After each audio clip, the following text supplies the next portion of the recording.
আমরা টাটা যাচ্ছি। এটা কাকে বলছে বলো তো? এই যে ম্যাওকে বলছে তোজো। ম্যাও চলে গেছে। টাটা করে দাও ম্যাওকে। বলো আমরা টাটা যাচ্ছি।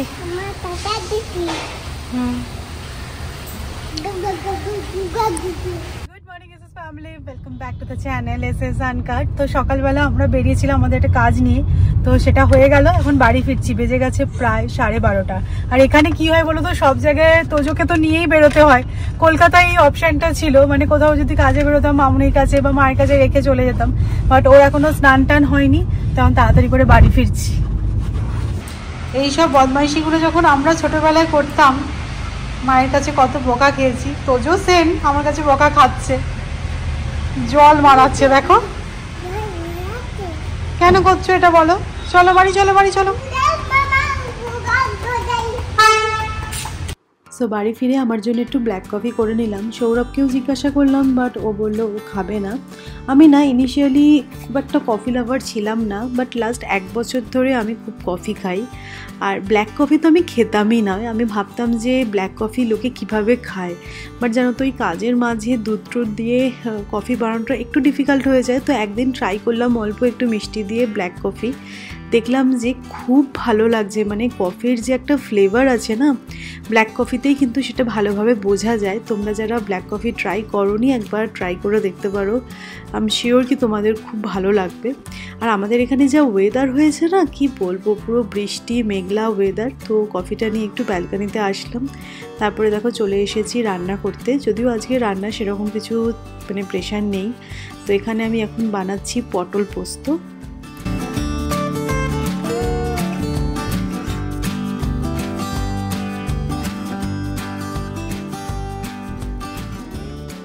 আমি জানি না তোমাদের কাদের কাদের পটল পছন্দের, বাট আমার আর সৌরভের কারোরই পটল খেতে খুব একটা ভালো লাগে না।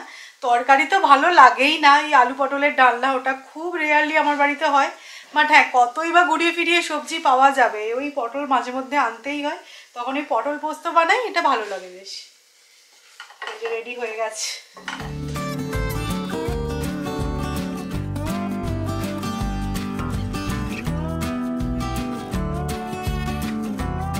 রান্না সেরে আগে স্নানে চলে গেছিলাম, কারণ আজকে আমার হেয়ার ওয়াশ করার ছিল। আর যেদিন যেদিন হেয়ার ওয়াশ করার থাকে ওদিনকে অনেক সময় লেগে যায়। এত বড় চুল, কন্ডিশনার অ্যাপ্লাই করো, 10 মিনিট ওয়েট করো, তারপরে হেয়ার ড্রায়ার দিয়ে চুলটাকে শুকাও। কারণ এখানে ওয়েদারটা যা দেখতে পাচ্ছ তো, মানে সকাল থেকে আজকে এরকম ঘোর করে আছে, বৃষ্টি হয়ে যাচ্ছে। আর আমি না সকালের দিকটা অতটা বুঝতে পারিনি, আমি এত জামা কাপড় ওয়াশিং মেশিনে দিয়ে আর চালিয়ে দিয়েছি। তো জানি না সেগুলোর কি হবে, মানে এখন অবধি তো বাইরে রেখে দিয়েছি, অল্প অল্প ঝিরঝির করে বৃষ্টি হচ্ছে। কারণ তুলে আর কোথাও মেলার আমার জায়গাই নেই, তাই ওখানেই থাক, দেখা যাক কি হয় না হয়। তো চলো এবার খাওয়া দাওয়া সারা যাক, পুজোও দিয়ে নিলাম। আচ্ছা, তোমাদের মধ্যে থেকে কেউ একজন আমাকে কমেন্ট করেছিলে যে সৌমি তোমার এত বড় চুলটা অনেক দিন হয়ে গেল, তুমি হেয়ারটাকে কেটে স্টাইলটাকে একটুখানি চেঞ্জ করো। বাট বিশ্বাস করো, আমার না এত বড় চুলটা কাটতে ইচ্ছা করে না। অনেক দিন ধরে আমি এই চুলটা বড় করেছি। মাঝে একবার গিয়েছিলাম ওই হেয়ার কাট করবো বলে, বাট তারপরে না গিয়ে মনে হলো যে না, বেশি কাটবো না, যতটুকুন নয় ততটুকুনি কাটো। তো তোমরা জানিও কি আমার স্টাইলটা চেঞ্জ করা উচিত নাকি এরকম লং হেয়ারই ভালো লাগছে।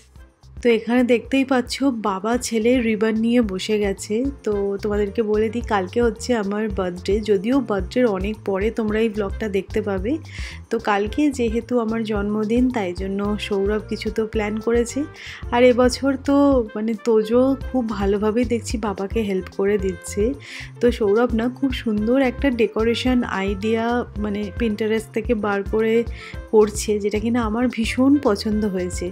আগে কি হতো, বাড়িতে কাউকে ডেকে বেলুন দিয়ে সুন্দরভাবে ডেকোরেট করতো সৌরভ, বাট এবছর দেখছি নিজেই করছে।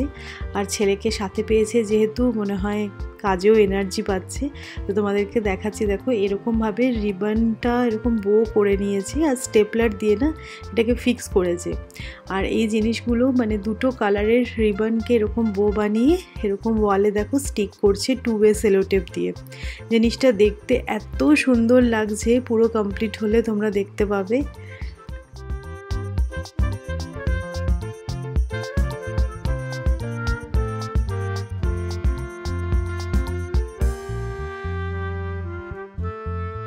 বাবার থেকেও দেখছি ছেলের এক্সাইটমেন্ট বেশি, একদম চেয়ারের ওপর দাঁড়িয়ে বাবাকে হেল্প করছে, মায়ের জন্মদিন বলে কথা।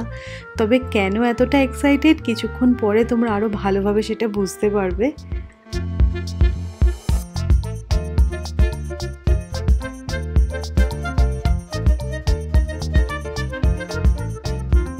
গুড ইভিনিং, এখন বেজে গেছে প্রায় 7টা। এর মাঝে আমি দুপুরবেলা একটুখানি ঘুম দিচ্ছিলাম। কালকে রাত্রিবেলা অ্যাকচুয়ালি একদম ঘুম হয়নি আমার, সো তাই জন্য আজ দুপুরবেলা চোখ লেগে গেছিলো তোজোকে ঘুম পাড়াতে গিয়ে।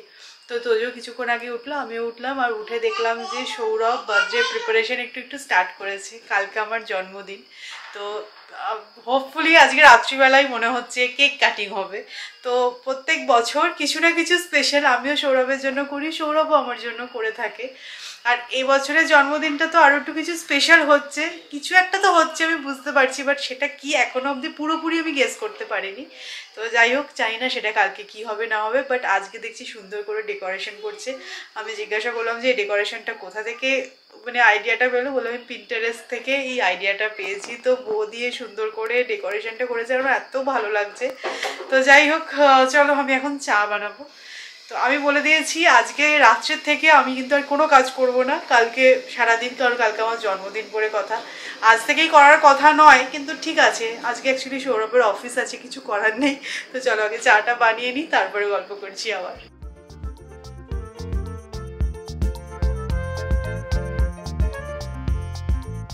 সৌমি যেহেতু বার্থডের দিন এই বেলুন ডেকোরেশনটা একটু প্রেফার করে, মানে ভালোবাসে আর কি, সেই কারণে প্রত্যেক বছরই অল্প অল্প সাজানো হয়। বাট এবছর কিন্তু আমি নিজেই ডেকোরেশনটা করেছি এই বউগুলো দিয়ে আর তার সাথে এই বেলুনটা দিয়ে। এটা কিন্তু আউটসোর্স নয়, জেনারেলি কি হয় কেউ একটা এসে ডেকোরেশন করে দিয়ে যায়, বা হ্যাঁ অনেক বছর হয়েছে আমি নিজেও করেছি। বাট এবছরের ডেকোরেশনটা ছিমছামের উপর বেশ ভালোই হয়েছে। একটা হ্যাপি বার্থডে এরকম ব্যানার লাগানোর ইচ্ছা ছিল, যেটা সৌমি একদম নাকচ করে দিয়েছে, বলছে না এই ছিমছামটাই বেশি ভালো লাগছে। আর এদিকে কেকও এসে গেছে আমাদের মিডনাইট সেলিব্রেশনের জন্য। আর কেকটা আসার পর থেকে তোজো খালি একটাই কথা বলছে, কি বলছে তোমাদেরকে শোনাচ্ছি। পাপা বেলুন সাজিয়ে দিয়েছে। পাপা বেলুন সাজিয়ে দিয়েছে, বাহ। কার বার্থডে গো? Papa happy birthday. পাপার হ্যাপি বার্থডে নয়, আজকে মাম্মার happy birthday. Mama happy birthday. Mama cake কাটবে, আমরা ক্ল্যাপ করব, ঠিক আছে? ক্ল্যাপ করব। তোজো কি আজকে কেক খাবে? একটু কেক খাবে মনে হচ্ছে, তাই না তোজো? তো এই যে বার্থডে গার্ল একদম রেডি, একদম থিমের সাথে ম্যাচ করে আমি ড্রেস পরেছি। এটা কিন্তু আমি কিনিনি, এটা সৌরভই আমার জন্য কিনে রেখেছে, অ্যামাজন থেকে নাকি এটা অর্ডার করা হয়েছিল। তো যাই হোক, আমি রেডি হয়ে নিয়েছি, এখন বেজেছে 11:30। এবার আমরা গুটি গুটি রেডি হচ্ছি, কারণ আজ মিডনাইট কেক কাটিং হবে। তোজোকেও আমি জাগিয়ে রেখেছি, এখন অবধি ঘুমাইনি। আমি বলছি তারা ডেজার্টে কেক খেতে হবে না, আর ওর এক্সাইটমেন্ট কতটা সেটা তো তোমরা দেখতেই পেলে। তো খুব বার লেট করবো না, মোটামুটি আমাদের সব কিছু হয়ে গেছে যেহেতু। হ্যাঁ, 12টার আগেই কেক কাটিং হয়ে যাচ্ছে তোজোর জন্য। তারপরে আমাদের একটু সেলিব্রেশন আছে, বলতে সৌরভ বাইরে থেকে খাবার অর্ডার করেছে, আজকে আমাকে কিছু আর রান্না টান্না করতে দেয়নি। তো যাই হোক, চলো আমি দেখো এরমভাবে রেডি হয়েছি। খুব ভালো এই ড্রেসটা দেখতে, দারুণ। এটা তো কেক নয়, এটা কি? Happy birthday to you. ঠিক আছে, কিন্তু এটা জিনিসটা কি? ফুলের ফুলের ফুলের ফুল। ফুলের ফুল। বেচারা আর খাওয়া দাওয়া হয়ে গেছে, এবার ডেজার্টে কেক খাবে। হ্যাঁ, তোজো খাবে না। তোজো খাবে না। তোজো আজকে এত হ্যাংলামো করছে এই কেকটার জন্য, তাই জন্য ওকে বলা হয়েছে এটা কেক নয়, এটা হচ্ছে ফ্লাওয়ার বুকে। তো এটা হচ্ছে কি আজকে স্পেশাল সৌমি বার্থডে কেক। দারুণ হয়েছে কেকটা, সিরিয়াসলি। তো এই যে এটা হচ্ছে আমার বার্থডে কেক, দারুণ দেখতে হয়েছে সৌরভ, থ্যাংক ইউ। আর থিমের সাথে একদম মানানসই, ব্ল্যাক আর পিঙ্ক। কেক নিয়ে এখানে ফটো সেশন হচ্ছে। তোজো কেক স্ট্যান্ডের ওপর দেখো কাকে রেখে দিয়েছে। কে কেক খাবে? কাউটা কেক খাবে।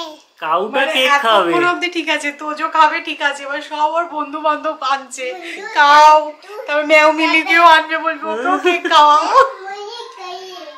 ম্যাও মিলি কাঁদতে চলে গেছে, আয় আয় আয়, দাঁড়া দাঁড়া। কেক স্ট্যান্ডের ওপর বসিয়ে দিয়েছে কাউকে। কাউ কেক খাবে? না, খাবে না, আচ্ছা সরিয়ে দাও খাবে তাহলে। কেক। অপায়ে অপায়ে আতো। ঠিক আছে ওপরে রাখো না, তোমাকে সরিয়ে নাও, এখানে তো কেক থাকবে, ওখানে কি পুরো কাউ কমেডি থাকবে? হচ্ছে কিন্তু আজকে। সত্যি। Cậu tòm. কাউ সরো সরো। সরো, নিয়ে নাও কাউকে নিয়ে নাও। Ekannya kek. Lebih kek lebih. হ্যাঁ এখানে লাগবো, কেক লাগবো এখানে। তো তো সব জানে কোথায় কেক রাখতে হবে, কি ব্যাপার। Kali. চলো এবার কেক কাটিং। হুম সেই ফাইনাল মোমেন্টস এসেই গেল, আর অলমোস্ট 12টা বেজেই গেছে। তোজোকে আমরা জাগিয়ে রেখেছি। Kabe. তো চলো মাম্মামকে কি বলবে? Happy birthday to you. Happy birthday to you. Thank you. চলো ব্লো করো। No. ওয়াও,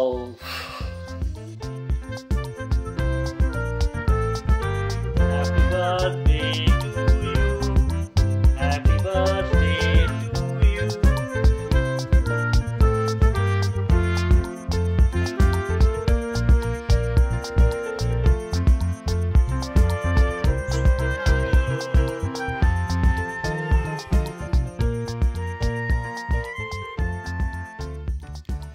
কথা বলতে পারছে না, মুখ ভর্তি কেক দেখো।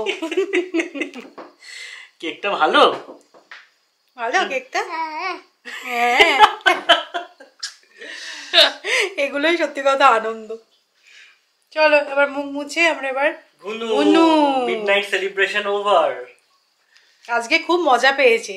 মানে জেনারেলি কি হয়, খাওয়া দাওয়ার পরে ঘুম পাড়িয়ে দিই, আজকে বলেছি ঘুমাতে হবে না, এটাতে খুব এক্সাইটেড হয়ে গেছে। চলো আমাদের ছোট্টখাট্টো ঘরোয়া বার্থডে সেলিব্রেশন ওভার, আজকের মতো ওভার। কালকেরও আরও ছোটোখাটো কিছু প্ল্যানস আছে, সেগুলো তোমরা ব্লগে দেখতেই পাবে। সৌমি গেছে এখন তোজোকে নিয়ে ঘুম পাড়াতে, ওর একটু লেট হয়ে গেল, বাট হ্যাঁ ঠিক আছে, এক দিন তো এরকম চলতেই পারে। আর ও আছে বলে আমাদের এই সমস্ত স্পেশাল অকেশনগুলো আরও বেশি করে স্পেশাল হয়ে গেছে। The way he expresses is in a treat in itself. যাই হোক, ডিনার অর্ডার করেছিলাম, সেটা এসে গেছে। তোজোকে ঘুম পাড়িয়ে সৌমি আসলে দুজনে একসাথে মিলে আজকে লেট নাইট ডিনার করবো আমরা। তুমি বার্থডেটা পড়েছো বেশ ভালো, একদম ফ্রাইডে, মানে ফ্রাইডে স্যাটারডে এনজয় করো, সানডে রেস্ট নিয়ে আবার মানডে থেকে কাজে ব্যাক।